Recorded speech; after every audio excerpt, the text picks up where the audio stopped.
Makanya saya meyakini mimpi Muqasim ini adalah cara Allah untuk mengingatkan kita. Gitu. Kenapa? Karena tidak ada lagi nabi. Iya. Sementara nabi itu sudah menyampaikan. And they see the sword in my hand. Alhamdulillah, di malam ini ada orang yang berkenan untuk hadir di channel saya. Ini berkenaan dengan Muhammad Qasim Nabul Karim yang dari Pakistan itu, dia berada di Indonesia. Jadi begitu banyak orang-orang yang ingin bertemu dengan beliau. Kalian bisa menginformasikan di channel ini. Di situ nanti ada di deskripsinya orang-orang yang bisa kalian hubungi untuk kalian bertemu dengan Muhammad Qasim Nabul Karim. Di sini ada dengan Bapak siapa namanya, Pak? Saya Tarmizi. Alhamdulillah, Pak Tarmizi.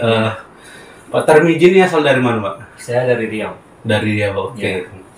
Nah, ini kan kita mau ngebahas mimpi Muhammad Qasim.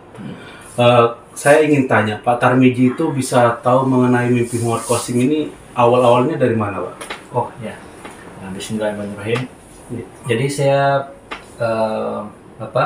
pertama kali itu sampai bisa mengenal Muhammad Qasim itu karena itu tahun 2000-an gitu kan, ada COVID-19 itu.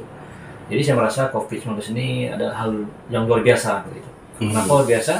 Karena di COVID-19 ini virus corona itu aktivitas sholat berhenti gitu kan? Iya, betul. Dan juga aktivitas seperti maksiat juga berhenti gitu. Diskotik tutup, tempat hiburan tutup, bahkan tempat ibadah juga tutup gitu kan? Senyap lah ya. Senyap semuanya. Jadi saya merasa ini tanda yang luar biasa gitu kan? Karena belum pernah terjadi dalam kehidupan yang saya pernah baca sejarah juga, nggak ada seperti itu. Jadi kemudian saya beranggapan apakah ini namanya fitnah akhir zaman? Fitnah dua imam gitu kan, zulumat yang akan di akhir zaman itu. Jika seandainya ini betul-betul fitnah akhir zaman yang dimaksud dalam hadis itu, lalu di mana al-mahdinya begitu? Nah, jadi sebenarnya saya mencari kalau begitu, kemudian di mana al-mahdinya karena ini di akhir zaman. Lalu saya mencari di internet itu mengenai Imam Mahdi gitu kan. Lalu saya muncul itu channel YouTube interview Muhammad Qasim dengan TV Pakistan. Nah, jadi itu saya carinya itu ketemulah Muhammad Qasim ini. Jadi itu pertamanya saya bisa kenal dengan Muhammad Qasim Nabul Karim. Ya. Jadi ketemunya pas di saat beliau itu diwawancara ya. Iya, betul. Karena kebanyakan nih dari orang-orang yang saya lihat itu mereka malah mengenal Muhammad Qasim ke isi videonya, video mimpinya seperti itu. Nah, tapi kalau dari isi wawancaranya itu kan nggak semua soal mimpinya. Iya, betul. Nah, jadi ketika pertama kali lihat di wawancara itu kalimat apa yang buat tertarik Pak Tarmizi untuk melihat kabar mimpi Muhammad Qasim? Oh iya. Jadi di wawancara itu dia mengatakan bahwa dia mengalami mimpi bertemu dengan Allah dan mimpi dan dibalik melihat cahaya seperti itu kan. Kemudian bertemu Rasulullah SAW dalam mimpi tersebut. Itu jadi berulang gitu. Jadi saya sangat tertarik itu. Ini apakah benar gitu kan? Iya. Nah, lalu saya tertarik. Apakah ini benar? Bisa nggak? Lagi yang pertama itu saya melihat dalam wawancara itu dia berkata jujur gitu. Karena saya lihat dari segi bahasa, dari segi dia tidak ada terlalu menggebu-gebu gitu. Dia menceritakan seperti mengalir gitu kan. Iya. Yang dia mimpinya itu. Nah, lalu saya terpikir ini berkata jujur. Tapi saya ragu juga karena gini, apakah mungkin orang biasa gitu, bukan nabi, tapi mimpi bertemu dengan Allah gitu. Iya, betul. Atau bertemu Rasulullah sekali. Lalu saya cari juga gitu.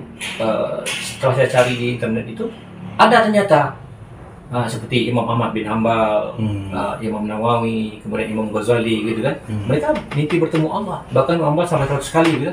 Berarti saya pikir ini bisa jadi benar dia ini gitu. Kenapa? Karena ada orang sebelum dia begitu. Dia mengalami mimpi tersebut. Nah, itu poinnya. Tapi itu di balik tabir nggak yang imam-imam sebelum itu ketemunya? Iya, saya baca di situ mereka seperti itu juga. Sama berarti ya. Iya, sama. Sekarang ini Muhammad Qasim juga mengalami mimpi dia bertemu Allah namun di balik tabir. Nah, itu benar.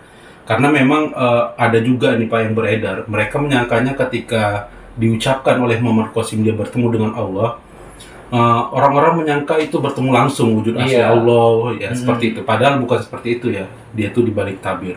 Nah, lalu bagaimana menurut Pak Tarmizi ketika dia mengaku bertemu Allah dan juga mengaku bertemu dengan Nabi Muhammad SAW? Ya, ketika dia mengaku bertemu Allah dan Muhammad SAW itu, setelah saya tadi searching tadi itu bahwa ada para ulama terdahulu begitu kan, mereka bertemu Allah, berarti Muhammad Qasim ini bisa jadi benar mimpi bertemu Allah tersebut. Lalu saya mencoba mempelajari mimpi itu. Nah, karena saya ingin tahu apa isi mimpinya. Ternyata setelah saya mempelajarinya, mimpi beliau ini terkadang kita berjumpa dengan hadis-hadis di dalam mimpi itu. Iya. Nah, jadi mimpinya sesuai dengan Al-Quran dan hadis. Kalau melihat dari mimpi-mimpinya, pengakuan dia bertemu dengan Allah, bertemu dengan Nabi Muhammad SAW, itu kan ada banyak lagi ya hal-hal di dalam mimpinya itu yang garis besarnya bukan mimpi biasa lah. Kalau Iya, betul.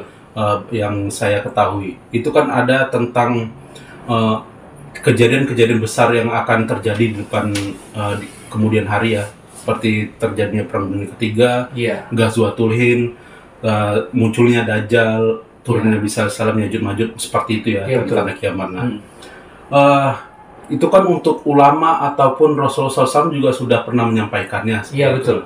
Itu ketika Muhammad Qasim menyampaikan hal itu, kan banyak orang ngerasa kenapa kita harus mendengarkan Muhammad Qasim Abdul Karim, sementara itu juga sudah disampaikan oleh Rasulullah, itu juga sudah disampaikan oleh ulama-ulama kita seperti itu. Nah, pilihannya kenapa kita nggak percaya yang udah pernah ada ke Rasulullah ataupun ke ulama? Kenapa kita harus ke mimpi Muhammad Qasim? Kan seperti itu. Nah, jadi kalau menurut Pak Tarmizi sendiri mengambil kepercayaan untuk mimpinya itu dari mana ya? Oh ya, jadi begini. Kenapa saya bisa mempercayai mimpi Muhammad Qasim sementara hadis dan Al-Quran sudah ada begitu kan? Dan karena mengenai mimpi ini banyak diceritakan dalam Al-Quran begitu. Nah, jadi mimpi itu diceritakan Al-Quran itu adalah pelajaran bagi kita. Sehingga orang tahu bahwa ketika mimpi itu diceritakan itu ada pelajaran yang sudah diambil begitu. Jadi Al-Quran itu kan untuk umat akhir zaman gitu. Makanya ketika Al-Quran dulu bercerita tentang mimpi dan hari ini ada mimpi Muhammad Qasim, ini ada hubungan begitu. Jadi bukan hal baru gitu bukan. Ini justru pelajaran yang bisa diambil gitu. Dan itu memang sering saya sampaikan tuh, seperti mimpinya Nabi Ibrahim kan ya, ada seperti itu, dan kisah mimpi seorang raja, dia bukan seorang nabi tapi ngalamin mimpi yang benar juga kan, akan ada kemarau seperti itu. Banyak sih yang saya ketahui. Ada juga mimpi sebuah ajan, itu kan berasal dari mimpi kan ya. Betul. Nah, seperti itu.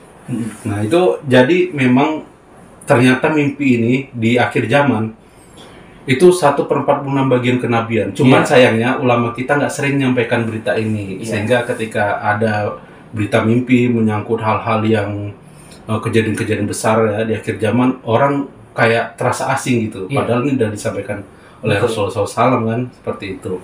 Terus ini kita itu menyebarkan mimpi Muhammad Qasim, hal yang paling utama kita fokuskan itu adalah soal kesirikan nih Pak Tarmizi ya. Nah, bagaimana dengan kesirikan yang disampaikan Muhammad Qasim Abdul Karim dari sudut pandang Pak Tarmizi? Oh iya, betul.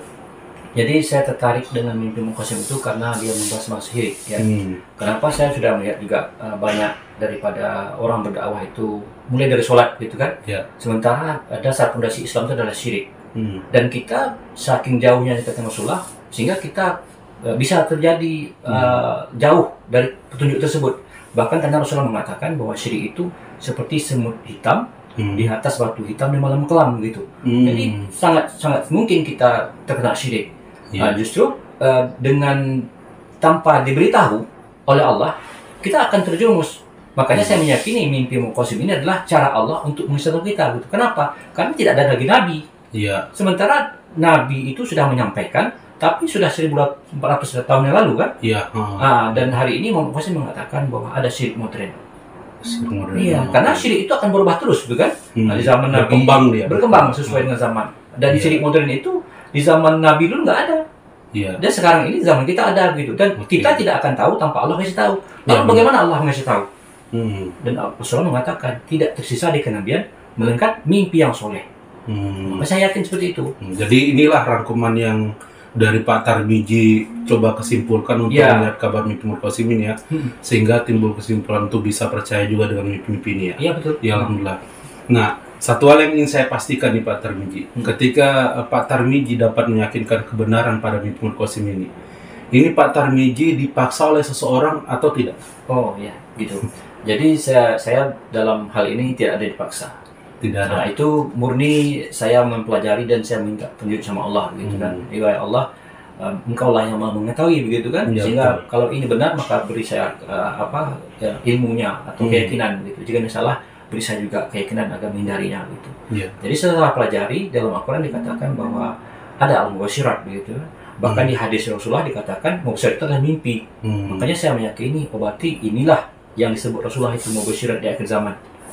Nah, Iya, artinya jalan komunikasi kita umat akhir zaman ini karena tidak ada perantara seorang nabi atau rasul ya. Iya. Karena Nabi Muhammad SAW itu kan penutup para nabi. Ya betul. Artinya mimpi inilah jalan komunikasi kita pada Allah Subhanahu Wa Taala Iya. ya. Nah, iya benar. Itulah memang yang ingin saya sampaikan kepada orang-orang saat ini ya, terutama umat Muslim, karena kita patut. Kalau saya pribadi sedikit sedih karena ulama kita mereka tidak ngebahas soal kabar ini ya, kabar mimpi di akhir zaman. Namun kitalah yang menyampaikan hal-hal tentang kabar akhir zaman ini ada dari mimpi itu. Jadi kita inginkan sekali ada pihak ulama dari mana saja yang mereka bertanggung jawab atas akidah umat Islam ini ya. Terutama saat sekarang ini kan Muhammad Qasim ada di Indonesia nih. Ya. Kita mengharap sekali nih Pak Tarmizi mereka mudah-mudahan ketika melihat kita berwawancara di sini ataupun mereka melihat video Muhammad Qasim berada di Indonesia, ada keinginan mereka ataupun izin dari mereka ketika kita coba mengundang mereka ya untuk bertemu dengan Muhammad Qasim Nabul Karim, karena kita ingin memberikan klarifikasi atau meluruskan dari apa yang beredar ini Pak Tarmizi. Iya betul. Karena mimpi Muhammad Qasim ini sangat lekat sekali beritanya dengan keyakinan orang-orang yang menanti sebuah pemimpin di akhir zaman yang ya bisa kita sebut sebagai Al-Mahdi atau Imam Mahdi seperti itu. Nah, ini banyak sekali orang menyangkanya bahwa beliau itu yang mengaku Pak. Padahal beliau itu sama sekali tidak pernah. Nah, itulah yang ketika sempatnya kalau Pak Tarmizi lihat kita bertemu dengan USMA, ulama kita di Indonesia. Iya betul. Itu beliau juga mengklarifikasi kepada USMA bahwa beliau itu tidak mengklaim apapun ya. Bahkan sampai nanti di kemudian hari juga dia tidak akan pernah seperti itu. Nah, hal itulah yang ingin kita sampaikan ya ketika nanti para ulama mau berjumpa dengan kita seperti itu. Karena kita ingin membereskan nih, mengklirkan Muhammad Qasim sama sekali dia tidak pernah mengklaim apapun. Jadi mudah-mudahan nih dari pihak manapun yang berkenan untuk berjumpa dengan Muhammad Qasim, kita dengan senang hati kita akan buat jadwal pertemuan tersebut ya. Ya mungkin terima kasih Pak Tarmizi ya. Mungkin saya nambah sedikit. Oke, boleh silakan. Jadi gini, saya ingin menyampaikan kepada seluruh umat Islam ya, bahwa sebenarnya kan permasalahan Islam ini sudah lama. Sudah lama. Itu Allah tidak menolong kita. Ya. Dan itu saya sudah lama juga mencari jawabannya. Kenapa Allah tidak mengabulkan doa kita terhadap Palestina begitu kan? Kenapa Allah belum menolong? Dan saya dalam mimpi Qasim itu saya mendapat jawabannya itu. Kenapa? Karena umat Islam itu melakukan kesyirikan tanpa diketahui, tanpa disadari. Maka dari itu saya mengajak kepada umat Islam agar menghindari bentuk syirik dan syirik dari syirik modern. Oke ya, terima kasih ya Pak Tarmizi. Alhamdulillah tadi kalian juga sudah mendengar ya. Ini Pak Tarmizi bukan paksaan dari kita ya. Bukan, kita dengan senang hati. Kemauan sendiri ya. Iya, kemauan sendiri. Nah, seperti ya, alhamdulillah. Oke, terima kasih teman-teman semua yang sudah menontonnya. Jazakumullahu khairan. Wassalamualaikum warahmatullahi wabarakatuh. Terima kasih ya.